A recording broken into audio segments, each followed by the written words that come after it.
नमस्कार बच्चों।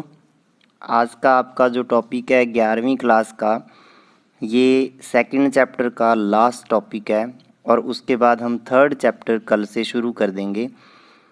देखो, बिल्कुल छोटा सा ये टॉपिक है, बिल्कुल आपको सिर्फ 4 या 5 मिनट के अंदर ये 4 या 5 मिनट का वीडियो बनेगा और इसमें आपका ये जो पूरा टॉपिक है वो क्लियर हो जाएगा। क्या पढ़ना है आज हमें? आज हमें राउंडिंग करनी है अनसर्टेन डिजिट की, अनिश्चित अंकों को पूर्णांकित करना। बस इतना ध्यान रखो कि अंकों को पूर्णांकित करना है हमें, और वो देगा कि इस अंक को पूर्णांकित करो। क्या करना है हमें? राउंडिंग ऑफ करना है, यानी कि हमें पूर्णांकित करना है। तो उसके लिए कुछ नियम पढ़ने हैं, वो नियम हमें स्टडी करने हैं। देखो, पहला नियम देखते हैं। प्रथम नियम, जिस अंक को पूर्णांकित करना है यदि उसके राइट हैंड साइड का अंक 5 से कम है तो संख्या अपरिवर्तित रहेगी।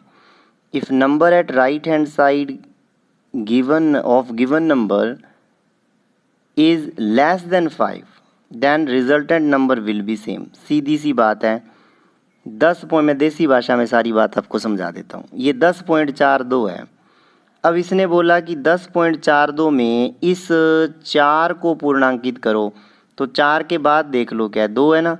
अब 2 5 से क्या है, छोटा है। ये देखो 2 5 से छोटा है ना, तो 10.42 का जो 4 है ना वो 4 ही रहेगा, वो बदलेगा नहीं। 10.42 का जो 4 है वो 4 ही रहेगा, उत्तर 10.4 आ जाएगा। अगर ये 2 की जगह होता ना 6 या 7 8 9 कुछ भी, यानी कि अगर ये 5 से होता बड़ा तो क्या हो जाता, उसमें 1 जोड़ देते, यानी कि 10.47 होता तो ये 10.5 हो जाता, 4 में 1 जुड़ जाता। जैसे अगला नियम, द्वितीय नियम, जिस अंक को पूर्णांकित करना है यदि उसके राइट हैंड साइड वाला अंक 5 से बड़ा है तो उस संख्या में 1 जोड़ दो। 6.87 था, 8 को पूर्णांकित करना था तो 8 में 1 जोड़ दो, क्योंकि ये 7 5 से बड़ा है। समझ आ गई बात? तीसरा नियम बिल्कुल सिंपल है, ज़्यादा टेंशन नहीं लेनी, बस इसको बस मैं थोड़े से टाइम में क्लियर कर दूंगा पूरा, चारों पांचों नियम। तीसरा नियम कहता है यदि पूर्णांकित किया जाने वाला अंक 5 है, अगर 5 ही हो तो क्या होगा, इसके बाद वाला अंक 0 से बड़ा है तो पूर्णांकित करने के लिए 5 से पूर्व वाले अंक में 1 जोड़ देते हैं। देखो, जैसे इसने बोल दिया कि x बराबर 3.452 है। अब 4 को पूर्णांकित करना है तो 4 के बाद देखो ना तो 5 से बड़ा है ना छोटा है, 5 ही है।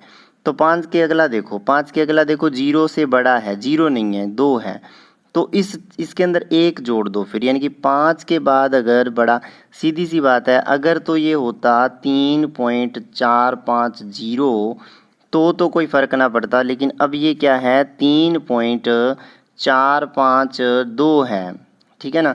तो ये 2 देखिए 0 से बड़ा है, 0 से बड़ा है तो इस 4 को पूर्णांकित करने के लिए उसमें 1 जोड़ दो, तो 3.5 आ गया। इसी तरीके से 16.751 है।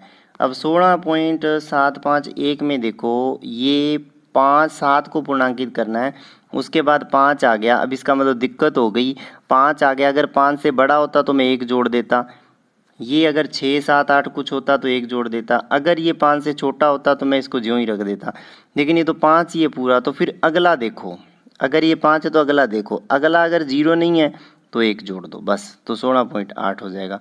अगर 0 हो तो ऐसा नहीं करना, ठीक है, 0 से बड़ा होना चाहिए। यहाँ पे देखो जैसे 2 0 से बड़ा था तो 1 जोड़ दिया, 1 0 से बड़ा है तो 1 जोड़ दिया, ठीक है। चौथा नियम, जिस अंक को पूर्णांकित करना है वह 5 है, वह 5 ही हो, 5 के बाद 0 आ जाए तो पहली संख्या पे कोई फ़र्क नहीं पड़ेगा, तो वही बात बोली ये चीज़, ठीक है। 3.850, अब 8 के बाद 5 है तो अब मुझे पता नहीं चल रहा क्या करूं, 5 से बड़ा होता तो 1 जोड़ देता, 5 से छोटा होता तो ज्यों का त्यों रखता, लेकिन उसके बाद देखो फिर 0 है तो फिर ज्यों का त्यों रखो। अगर अब ये 0 की जगह होता 3.859 होता या 851 होता, कुछ भी 0 ना होता तो 3.9 आता उत्तर फिर, ठीक है ना। और पांचवा और लास्ट नियम क्या है, यदि पूर्णांकित किया जाने वाला अंक 5 ही हो और इस अंक के बाद 0 आता है, यहाँ कोई अंक नहीं आता 5 से पहले वाला, सीधी सी बात है मैं बताऊं, अगर तो इस अंक के बाद अंक आ जाए सम संख्या में, ठीक है ना, सम संख्या में आ जाए तो क्या करना है, सम संख्या में आ जाए ना तो क्या करना है, उसके अंदर कुछ भी नहीं करना, ना कुछ जोड़ना है ना कुछ घटाना है। अगर आ जाए विषम, अगर ये विषम है, अब यहाँ तो 0 है, लेकिन यहाँ पे अगर विषम है तो 1 जोड़ना है, यहाँ सम है तो कुछ नहीं जोड़ना।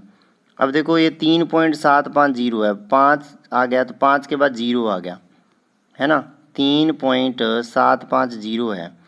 अब देखो यहाँ पे क्लियर हो गया कि 5 के बाद 0 आ गया, तो अब मुझे दिक्कत होगी कि इसको 7 को 7 रखूँ कि 8, तो इसको 8 कर दूंगा क्योंकि 7 विषम है, तो 1 जोड़ दूंगा।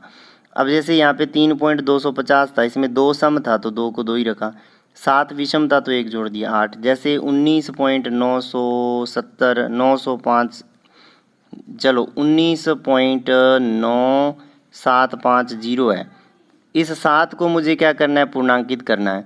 तो 7 के बाद 5 है तो मुझे पता नहीं चल रहा क्या करूं, 5 से बड़ा होता तो 8 कर देता, 5 से छोटा होता 7 ही रखता, उसके बाद 0 तो भी पता नहीं चल रहा। तो 7 क्या है, विषम है, तो उसमें क्या करो 19.98 कर दो, 1 जोड़ दो, ठीक है ना। तो विषम में 1 जोड़ दो, सम में कुछ भी नहीं जोड़ना। तो ये सिंपल से नियम थे, इसको अच्छे से नोट कर लेना। आपको बस ये नियम ध्यान रखने हैं कि अगर अंक 5 से बड़ा आ जाता है तो 1 जोड़ना है, 5 से छोटा है तो कुछ नहीं जोड़ना, ठीक है। अगर 5 ही आ जाए तो फिर देखना है 5 के बाद 0 आ जाए, 5 के बाद देखना है, 5 के बाद अगर 0 से बड़ा आ रहा है तो 1 जोड़ना है, अगर 0 ही आ रहा है तो फिर विषम है तो 1 जोड़ना है, सम है तो कुछ भी नहीं जोड़ना। ये आपका आज का लेक्चर था, 6 मिनट का लेक्चर है, 7 मिनट का। अच्छे से सुनना, लेक्चर अच्छा लगा हो इस वीडियो को शेयर करना अपने दोस्तों के साथ और सब्सक्राइब करो चैनल, अच्छे से इसको स्टडी करो। बहुत बहुत धन्यवाद आपका।